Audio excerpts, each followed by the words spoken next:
নমস্কাৰ, চৰকাৰী কৰ্মচাৰী আৰু পেঞ্চনাৰৰ লগত জড়িত 5টা অতি গুৰুত্বপূৰ্ণ খবৰ ভিডিঅ'টোৰ যোগেদি জনাব বিচাৰিছোঁ। প্ৰথম খবৰটো কেন্দ্ৰীয় চৰকাৰৰ কৰ্মচাৰী ছুটিৰ লগত জড়িত। কেন্দ্ৰীয় চৰকাৰৰ কৰ্মচাৰীৰ বাবে অতি সুখবৰ। কৰ্মচাৰীয়ে বাৰ্ষিক লাভ কৰিব 30 দিন পৰ্যন্ত আৰ্ণ লিভ। এই সম্পৰ্কত বিভাগীয় মন্ত্ৰী জিতেন্দ্ৰ সিং ডাঙৰীয়াই এক গুৰুত্বপূৰ্ণ ঘোষণা কৰিছে। পূৰ্বৰ তুলনাত বৰ্তমান কেন্দ্ৰীয় চৰকাৰৰ ক্ষেত্ৰত তেওঁলোকৰ লিভ যি পলিচি, সেই লিভ পলিচিৰ কিছু সাল সলনি কৰা হৈছে। সেই অনুসৰি কৰ্মচাৰীয়ে অতিৰিক্ত ছুটি লাভ কৰিব।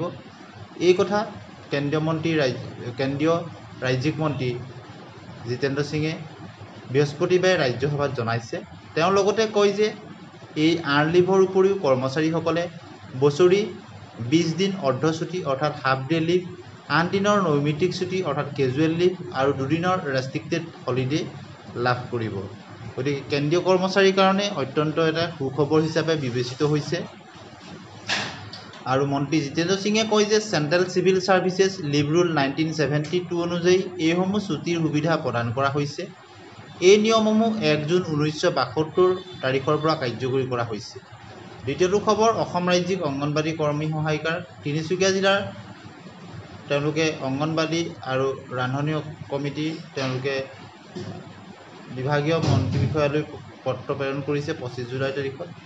অসম চৰকাৰৰ মহিলা আৰু শিশু কল্যাণ তথা বিত্ত বিভাগৰ মন্ত্ৰী মহোদয়া বিষয় তেওঁলোকে মাননী বৃদ্ধিক লৈ যিটো কোৱা হৈছে, সন্মান সহকাৰে আপোনাক জনাওঁ যে 18 জুলাই 2025 তাৰিখে অসম চৰকাৰৰ কেবিনেট সভাই কৰ্মৰত অংগনবাড়ী কৰ্মী আৰু সহায়িকাসকলৰ বাবে ৰাজ্য চৰকাৰৰ পৰা অতিৰিক্ত মাননী বাবদ 1500 টকা আৰু সহায়িকাৰ 750 টকা বৃদ্ধি কৰা ঘোষণা কৰিছে।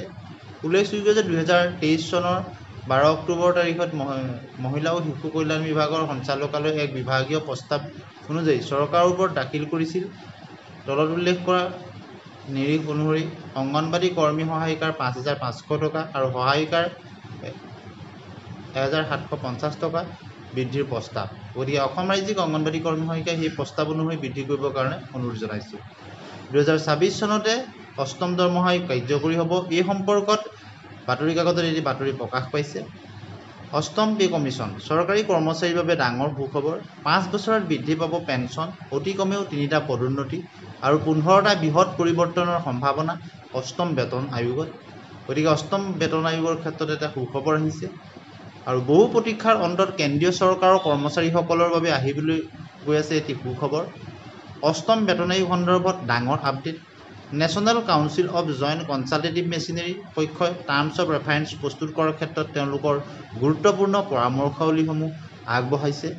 গতিকে জানিব পৰা গৈছে যে NCJCM হৈছে চৰকাৰী কৰ্মচাৰীৰ মাজত বিশেষকৈ চৰকাৰী কৰ্মচাৰীৰ কল্যাণমূলক গোচৰত মত বিনিময়ৰ এক মঞ্চ। গতিকে NCJCMৰ ফালৰ পৰা TOR অৰ্থাৎ টাৰ্মছ অৱ ৰেফাৰেন্স প্ৰস্তুত কৰা হৈছে। ৰাজ্যসভাৰ সদস্য ভুৱনেশ্বৰ কলিতাক প্ৰশ্ন কৰাত কেন্দ্ৰীয় চৰকাৰৰ সৈতে তেওঁ উক্ত উত্তৰ পোৱা গৈছে। সদস্যগৰাকীয়ে NCJCMৰ হৈ 8ম বেতন আয়োগৰ পেনেলক বিভিন্ন ধৰণৰ পৰামৰ্শ আগবঢ়াইছে বুলি উল্লেখ কৰে। NCJCMে বিভিন্ন পৰামৰ্শ উল্লেখ কৰাৰ কথা তেওঁ উল্লেখ কৰে। বিভিন্ন প্ৰশ্নৰ উত্তৰ ৰাজ্যিক বিত্তমন্ত্ৰী পংকজ চৌধুৰীয়ে স্বীকাৰ কৰিছে যে চৰকাৰী কৰ্মচাৰীৰ তৰফৰ পৰা বিভিন্ন ধৰণৰ পৰামৰ্শ বৰ্তমানলৈকে প্ৰদান কৰা হৈছে। কেন্দ্ৰীয় প্ৰতিৰক্ষা মন্ত্ৰালয়, গৃহ পৰিক্ৰমা মন্ত্ৰালয় আৰু মন্ত্ৰালয়েও 8ম পে পেনেল TOR অৰ্থাৎ টাৰ্মছ অৱ ৰেফাৰেন্সৰ বাবে পৰামৰ্শ প্ৰক্ৰিয়া আগবঢ়াইছে।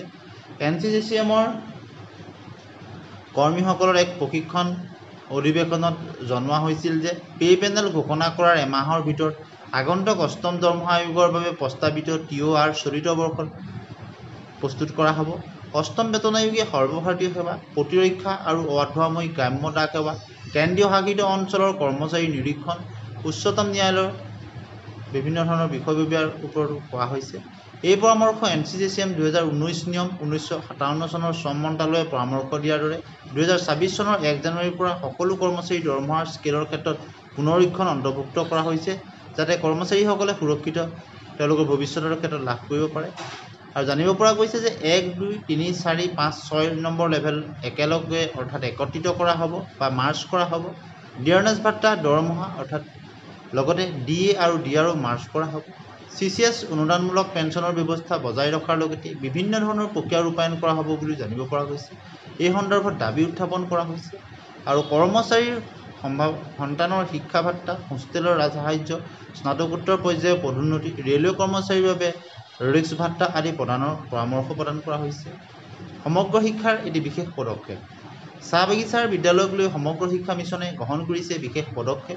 এই পদক্ষেপৰ জৰিয়তে চাহ বাগিচা প্ৰাথমিক বিদ্যালয়সমূহক উচ্চ প্ৰাথমিকলৈ উন্নীতকৰণৰ লগতে বাক্সা, বিশ্বনাথ, ডিব্ৰুগড়, কাৰ্বি আংলং, কোকৰাঝাৰ আৰু লখিমপুৰ জিলাকে ধৰি কেইবাখনো জিলাত পদক্ষেপ লোৱা হৈছে, য'ত নগাঁও, শোণিতপুৰ, তিনিচুকীয়া আৰু ওদালগুৰি জিলাৰ চাহ বাগিচাত নতুন বিদ্যালয় গৃহ নিৰ্মাণ কৰা হ'ব। সেই অনুসৰি চাহ বাগিচা অঞ্চলত 62খন প্ৰাথমিক বিদ্যালয়, উচ্চ প্ৰাথমিক বিদ্যালয়লৈ আৰু 150খন বিদ্যালয়ৰ নতুন গৃহ নিৰ্মাণৰ বাবে সমগ্ৰ শিক্ষা মিছনৰ সময়সীমা নিৰ্ধাৰণ কৰি দিছে। সমগ্ৰ শিক্ষাৰ মিছন সঞ্চালক ডক্টৰ ওম প্ৰকাশে প্ৰকাশ কৰা অধিসূচনা অনুসৰি অহা 25 নৱেম্বৰৰ ভিতৰত প্ৰাথমিক বিদ্যালয়সমূহ উচ্চ প্ৰাথমিকলৈ উন্নীতকৰণৰ সময়সীমা দিয়া হৈছে। আনহাতে অহা বৰ্ষৰ 31 জানুৱাৰীৰ ভিতৰত 150খন বিদ্যালয় গৃহ নিৰ্মাণৰ সম্পূৰ্ণ কৰাৰ বাবে সময়সীমা দিয়া হৈছে। এইদৰে অতিৰিক্ত শ্ৰেণীকোঠা, লাইব্ৰেৰী, কম্পিউটাৰ কোঠা আদি নিৰ্মাণৰ বাবে সময়সীমা দিয়া হৈছে 15 অক্টোবৰ। এনেধৰণৰ গুৰুত্বপূৰ্ণ খবৰৰ কাৰণে চেনেলটি ছাবস্ক্ৰাইব কৰিব, ভিডিঅ'টো লাইক কৰি হাইপ কৰি দিব।